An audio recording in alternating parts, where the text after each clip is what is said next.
while the slides are coming up, just to give you a bit of a background about what is Argus Media. So we are actually a price reporting agency. And what this means is that we are providing the benchmarks for the commodity markets, including oil, refined products, natural gas, power, electricity, and also we cover agriculture and metals and so on. So what I'm going to present today is a new idea that we developed, which basically we call a new machine learning technology for probabilistic forecast, and how we use that unique data set that we collect as a price reporting agency. For disclaimer, because we are a price reporting agency, we are not part of the industry. We are observers. So we observe the industry and we are reporting on it. But we're not really an energy company, we're not a commodity company per se. So what's the agenda for today is a bit of an introduction of that trade data that we're collecting, why that's unique. Then a description of the machine learning technology for probabilistic forecast, but also the diagnostics that we use. Because when you create systematic trading, it's also important to know the limitations of your probabilistic forecast before you actually use them to develop the systematic trades. I will then introduce the Argus Data Science Studio, which is effectively a tool that people are using for alpha generation, both in terms of trading directly on the price levels, but also trading on pairs.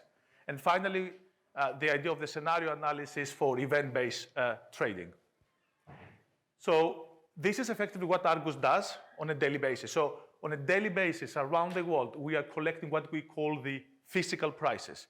And these physical prices, they have the volume, how much actually crude oil moves from one location to the other. That's not the volume in the financial markets. This is actually the physical things that are moving. And we also record the price at location. So we know around the world what moves, who is buying, and who is selling, and what's the price, and what's the quality of the oil that moves. And we do that across the whole commodity. So as an example, we have the benchmark in the US. So when someone in the US sells oil to someone outside of the US, the price that they use for that contract is basically the price that we are publishing that day. So we have about 600 people globally that they are collecting this data set. And that data needs to be verified, which basically means nothing goes into the database unless someone tells us this was a seller, this was a buyer, and both the seller and the buyer, they verify the data for us. The importance of that data is that when we try to forecast the price of oil, let's say in Europe, and if an event happens anywhere in the world, this usually acts as an early indication. So when COVID started, in the very early stages, what we noticed is that the volatility that we were forecasting for the price of oil in Europe and in the US, they were driven by our prices in Asia Pacific. Of course, back then we didn't really know the why, but we're just observing very early in our process, our technology was picking up a lot of our assessments in Asia Pacific. When the Ukraine war started, a lot of the drivers shifted around refined products. Like the refined product was a very important driver for the volatility that's happening for the prices, both in the US and in Europe. So we then take the data, that unique data as part of our core business for the benchmarking business, and we augment that with market data. So we use financial drivers, we use market fundamentals. And we create what we call the Argus universe. So this Argus universe is actually a really well curated database. So we don't include everything that we hear in the market inside from the 600 people that we have, but we include the things that can potentially help us forecast better the prices. So this is what the discussion that we have with the traders on a daily basis. We then develop a machine learning framework which provides a probabilistic forecast, and that's what you see at the very top is the CDF. So we are not producing a price forecast, we're producing a probabilistic forecast in that sense. We call it the Argus possibility curves. And at the bottom, it gives you the drivers and the weighting of these drivers. So the importance of that weighting is actually can be different along the CDF. So there can be some drivers that are very important at the center of the distribution. So, and that is what most of the machine learning models, they actually do a very good job. But a driver can be less important at the center, but can be very, very important at the tails of the distribution. So what this means is that we don't just assume old data sets, traditional data sets that they used to have less predictive power in the commodity space. This will be the case in the framework of probabilistic forecast. And we see a lot of the cases that there are drivers, like the example you see the U-shape there, that they are very important at the tail. So you have to include them if your whole PDF forecast is actually correct. And that fits back into the Argus universe. So how we do that? How do we distinguish that? The framework we use is called the generalized additive models for location, scale, and shape. So we start by defining the distribution. What do we think is a flexible enough distribution to capture the price dynamics? The distribution comes with 4 parameters, mu, sigma, nu, and tau. And then for each one of these parameters, effectively we are fitting a regression model. So each distribution parameter for the distribution is a function of market fundamentals, at the Argus prices, or things from the financial market. And the relationship between the parameter, let's say the mu, can be linear. That's why you have the xb, but it can also be nonlinear. So we do not assume that the relationship is actually linear for each of the distribution parameters. That S of x can be, if you like, the relationship between, let's say, the Dow Jones Industrial Average and the mu parameter for the distribution, but actually you can plug inside there a matrix. And the S can be a lasso. So it's actually very flexible, the framework, to include just a very simple nonlinear relationship, but you can actually plug for each one of these S a lasso, if you like, technique. And then you repeat that for all the parameters. So what this means in practice is that if an event happens, like let's say in Ukraine, and you have one data set that actually monitors the flow, let's say the flow of gas, you can actually come here, shock that driver, and see how that is going to change the risk that you are taking as part of your trading decisions. So this is an example. You have 4 graphics, and each one of the graphics shows you the effect the driver has on the shape of the distribution. So the top one, it shows you for the mu parameter, the one here is the sigma, this is the nu, and this is the tau. So if you take the driver, which is actually the crack spread, using the ICE European futures contracts with a Brent, what's happened is that as that crack increases, the distribution becomes from positively skewed to negative skewed. So it might not change dramatically the location, but it changed dramatically the shape of the distribution. And if, as part of your trading strategy, you include features of the first 4 moments, that distribution, that can be a very important drive for alpha. So the second argument here is that when you build, if you like, these trading rules, it should not just using aspects around the location of the distribution. It should really use aspects about the skewness and the kurtosis as well. And we will discuss an example of that, something that we have done with a few clients. We then put around that technology really a large collection of diagnostics. So our belief is that it is very difficult always to, if you like, shape properly the PDF. There will always be problems sometimes in the tails. We know that the tails that tend to be a little bit more negatively skewed. So what we've done is that we use residuals, but we use the idea of the normalized quantile residuals. So irrespective of what distribution you use, if your distribution assumption is correct, when you transform your residuals of the model into the normalized quantile residuals, if your model is correct, and if the functional relationships of the model is correct, that residuals, they will follow the standard normal distribution. If they don't follow the standard normal distribution, then you know there is a bias in the model, and then you can use that information as you construct the signal. So the example you see here, for example, is I just put some data set, basically what's the Y, and I'm trying to check whether the distribution that I have assumed is actually a good one. And the reality is that I know this one, actually I have not used the correct distribution because my points are actually are along this dotted line, which shows me that I should probably have used the SAS distribution because the data exhibits a high degree of skewness and a high degree of kurtosis at the same time. Therefore, I need to choose a distribution that is actually good in capturing both of these characteristics at the same time. So the diagnostics is actually both for the choice of the distribution, but also once you finish with your model, are the residuals good? And that's one example from the worm plots. So we have put all that into the data science studio, so someone can use the Argus pre-trained models, like what is our view in terms of the model and the forecast. But then someone can come into the studio and says that this is the bond yields in the US, and they can say what will happen to that forecast if the bond yields increase. So what I've done here is I selected the bond yields and I created that shock.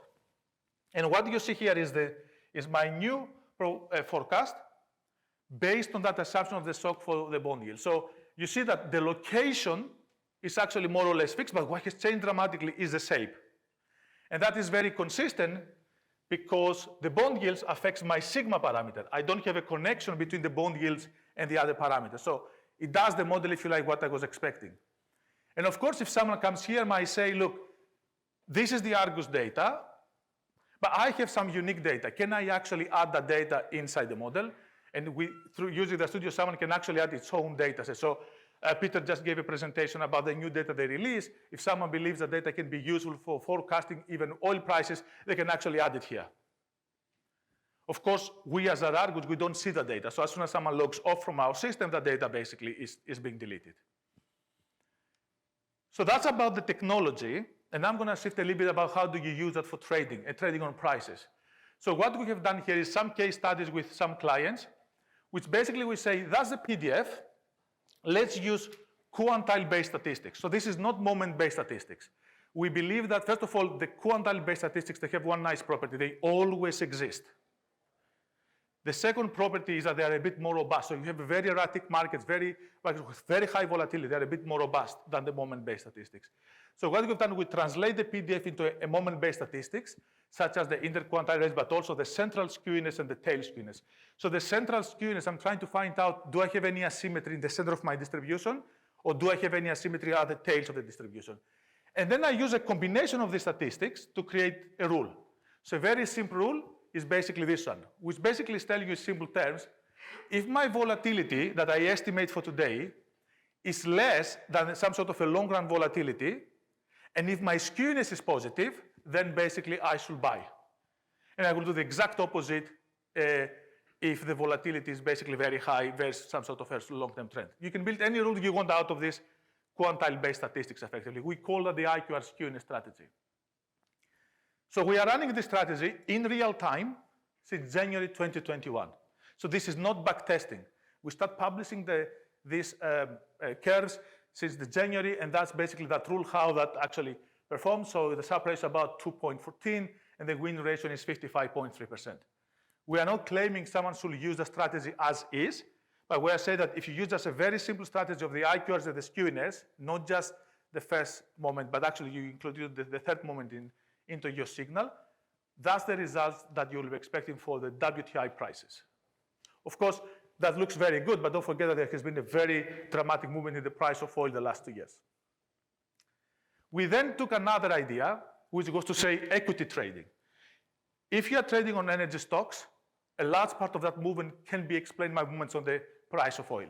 So what we've done here is we adjust it for the market returns, and then we find out, based on the adjusted market returns of the stocks, which ones they have the high sensitivity to the price of oil. And then effectively, we see that there are some stocks that are very highly sensitive to the price of oil, and some are actually less. But when you use the price of oil, if you use like the ones from the exchanges, one of the things you don't do is you don't use the exact oil that affects them. Oil is not just one thing. There's variabilities, and different companies, they have different exposure to that. So, for example, if you have a company in the US that exports a lot, it's not for internal consumption, then the Argus WTI Houston price is the relevant one, because that's the price it affects their profits, is the export price, it's not the domestic price. So we look at the sensitivity, and you see that some of them, they similar behave, so different behave depending on which oil they have most of the exposure. And then what we did is we say just long some of the stocks if the probability that the price will go up is above a threshold, and long some sort if the probability for the next month it goes down. And this is a very simple, again, a very simple rule. If the possibility curves they suggest that there is the price of going up is substantial, then basically long the 20% stocks with the highest beta and short the 20% of the stocks with the lowest beta.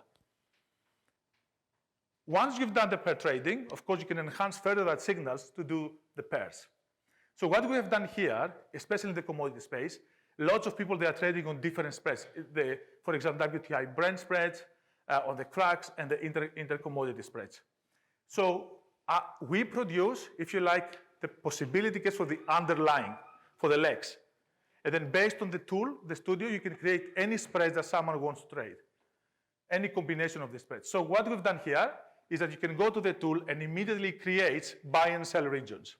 So the buy and sell regions is not suggesting to buy and sell at that point in time, but it says that once I'm going into the buy region, in this example, this is the spread between the WTI and the Brent. If it goes here, it will suggest that the WTI price is mispriced relative to the Brent. So therefore, you should long that spread. However, what we notice is that something can be mispriced, but if you trade, it can correct that mispricing, but that movement is not enough to cover your cost. Then what you do is you use the possibility curve to say, what also the likelihood of covering my transaction cost. So it's a combination of using the possibility curves, if you like, to identify a mispricing, and use again information from the possibility curve to identify the likelihood of covering the cost of that transaction. So if you like, this region is like as an alert, but the real trading happened by looking into actually the possibility curves themselves. And that's effectively how we do. That's how we define the buy and the sell regions, underpriced, overpriced. And this is an example that in real time, as the market moves during the day, you basically get the prices, you use the possibility curve published for that day, you translate it into the quantiles, and then you go back there and find out where you are in the space. So, and that system basically works in real time. And then once you've done that, is what I described at the very early, which is that an event happens during the day. Like we notice a lot of the time the last 2 years that we do that with clients, is that an announcement can happen by someone that can move dramatically the price of oil. We cannot forecast that. But what we're saying is that when this happens, you can actually come into the system and shock the driver that you think is the most relevant, and suddenly you saw the distribution just by one driver can actually shift from negative skew to the positive, let's say an announcement by OPEC. And that immediately then will fit into your pair trading, that will immediately fit into your trading for the outright prices. So the flexibility is basically of this scenario analysis is that you can actually trade based on the specific events that can happen in the oil market. And the reason why we can do that is because our framework allows us to connect the 4 distribution parameters with market drivers. And once you know the event, you can actually shock that driver, and it can actually, in real time, change the shape of your PDF. And that's the last slide. That's basically the relationship between the Dow Jones Industrial Average and the price for a refined product, where basically what you see here is that as the average is increasing, as the Dow Jones Index is increasing, it doesn't really affect the location of the distribution, but it reduces significantly your risk. So thank you very much.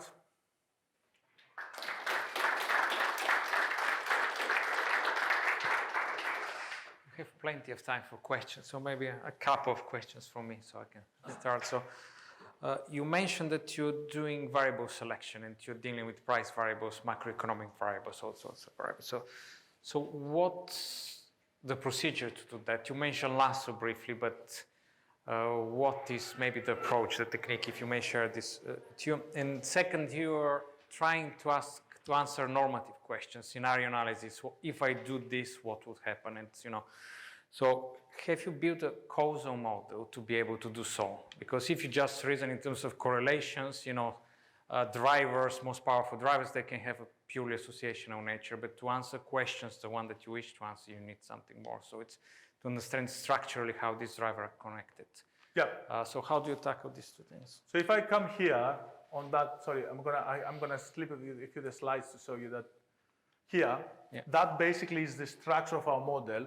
And depending on the market knowledge that we have, so we actually, when we set up the models, we put constraints in the relationship. So we say that the relationship can be non-linear. We don't specify the form of that relationship, but we can put constraints, like you expect that to be monotonically increasing, or you expect that to be monotonically decreasing, or you expect certain points to make a dip. Like, for example, the cracks that we use as a proxy for the refinery's profitability. If that goes too high up, it can actually have a negative effect up to a point to the prices.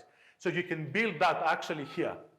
So the way we do the causal is like we ask the experts to come in and say that this is what I'm expecting. So when you are estimating the model using the data, takes into account that constraints that you put inside the model.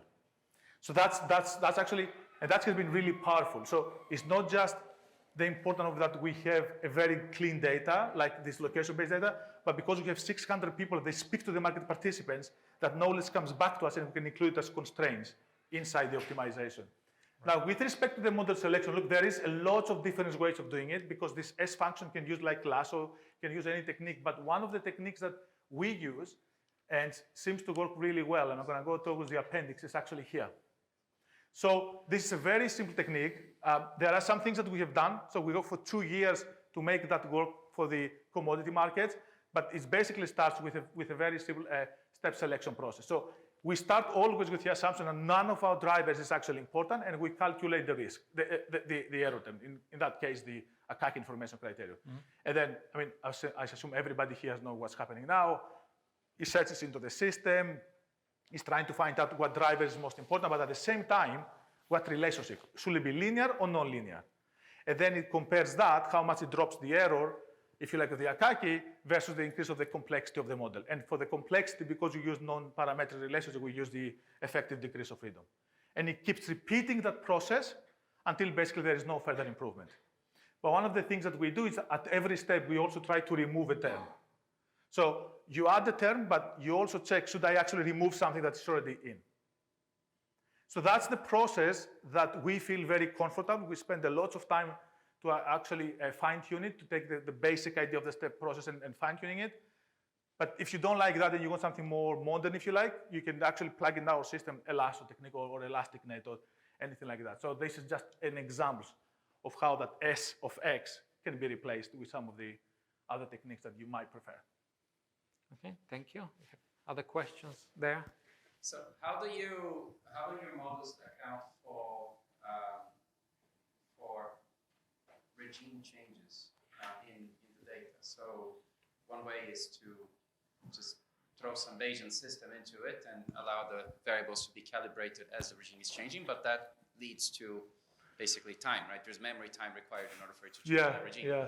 Whereas, potentially by the time that it adapts to the new regime, it's a bit late. How do you look? That's that? I mean, I'll be honest. That's really, really hard thing to do, and it is.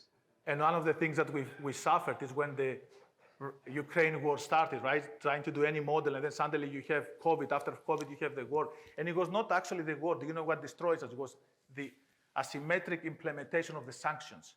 So it happens at a different speed in the US versus Europe. And that was really, really difficult thing to do. So what we did, the first thing we did is we looked into, is there any additional drivers that we can include in the model to help us about this new regime? So what we found was that, fun enough, if you take the index from the companies that they sell military weapons, that actually help us forecast better. So in terms of the regime, there was a regime change that was caused because of the war. We actually get a bit of information. So we went back into the Argus universe and said that, do we have something there to account for that? No. And then we start including it basically that index from, an index, if you like, of the companies that are traded that are selling weapons. And that actually helps us to capture for that regime change. But in principle, it's really, really hard. So you could do a very simple idea, put a factor before and after the war.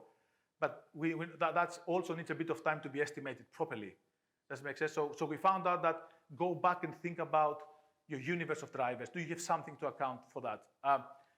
The other thing we did is that because we have these worm plots, after a couple of days, it took us about 5 days, we saw in the worm plots basically that the model was becoming bad. That's why the diagnostics are also very important. And that's effectively, we said that, look, just bear in mind that the model is not anymore as accurate as it used to be. So one is how long does it take you to think about this idea to fix the problem, but also becoming aware that there is a problem and what it is, where it causes problems in your model. It causes a problem in terms of the location or in terms of the volatility estimate. So we were a bit lucky that we came up with an idea very quickly about this index for companies that they sell weapons that actually fix the problem. But the diagnostics actually can be super, super useful here. So if, for example, you have a model that has a bias in the sigma, and you don't really understand the why, but you know the problem, when you design it, when we do the pair trading, we advise the clients to increase the confidence level to trade. So they can still trade, so they don't stop trading, but you just increase the confidence level because you know don't estimate properly the volatility. Does it make sense? Yes, so if I can summarize, what you're saying is, number one, have a mechanism to understand that the model is stopping to work, right? That's the first one. That's basic, yeah. Right. And then once you have that, try to identify why it's not working, and if and then try to come up with a solution through, and in your case, a new variable that you have not thought of before, but is now relevant in the new regime. Correct. And then start introducing that variable into the system. Correct. So you might think about that. We tend to think at Argus a data-driven approach to machine learning rather than a model-driven approach. So we don't first think, oh, the model is wrong, the structure of the model is wrong. So is there any data first that we are missing? But I think this idea of the normalized quantile residual is actually really, really good because it's telling you where is the problem as well. It's not just you have a problem, but which part of my model has a problem. So you can pinpoint, if you like, your research in the area that you have the biggest pain point. For instance, natural gas some weeks ago became negative. Had a negative price, so I guess you got a buy signal there, most likely. So but we don't do natural gas here, but this was negative? Sorry, I didn't follow the price. Yeah, it was negative because there was not enough storage in Europe to store the natural gas, so there were tankers around going with the natural gas. So practically, how would you approach such a thing? Or I remember 10, 12 years ago, there was an extreme event on the crack spread because there was a pipe broken in Houston. So practically, this is not something that can be captured from the parameters of mathematical model. So practically, what do you do in such cases? The pipe got fixed in 20 days and it went back to normal. So I'm going to try to answer the question. That's a difficult question, obviously. So I'll tell you part of your question is something we experienced around April, May. So in April, May, what's happened is that one of the big cracks that are traded is the heating oil in the US versus the ice gas oil in Europe. Because of the war, and the implementation of sanctions in the US versus Europe that was not at the same time, these two contracts, they tend to move together. Suddenly, the spread between them was at a precedented level. Never happened in the history to be that big. And it has nothing to do with the war. It's the sanctions that caused that problem, right? Not the sanctions, the implementation of the sanctions. So what we noticed was that because of that, your signal here, which was the mispricing, starts becoming stronger and stronger and stronger. So our signal was suggesting there is a high degree of mispricing. So we were talking with one of the clients, one of the hedge funds in New York, and we said, actually, the fact that the probability to trade that mispricing goes so high level is telling you that you are in a different regime, so in a kind of a market where there is a trend in the spread, rather than the trend or the spread comes down. So I will say that the way we identified the problem was basically by looking that our probability to trade was increasing at such a high level that was suggesting that something is happening in the market that our models cannot capture. So basically, revert the signal. Treat it as if it's a trending market rather than a mean reversion market. So it came that knowledge by looking at the signal effectively. I don't know if that's the best way, but that's what we experienced. It took us actually about 2 to 3 weeks to figure it out that, but obviously as you understand, once you figure it out that, there is enough days to make enough money. That's how we did it, yeah. I don't know, does anyone has any better ideas how you do these things? Because obviously I have a lot of interest how, if we can do that faster. Yeah, so the probability is actually a very useful thing because historically, if it's telling you you need more and more confidence to trade, something is happening. You have to take that into consideration. Seems very good. Thank you, Vlasios. Thank you very much. Thank you.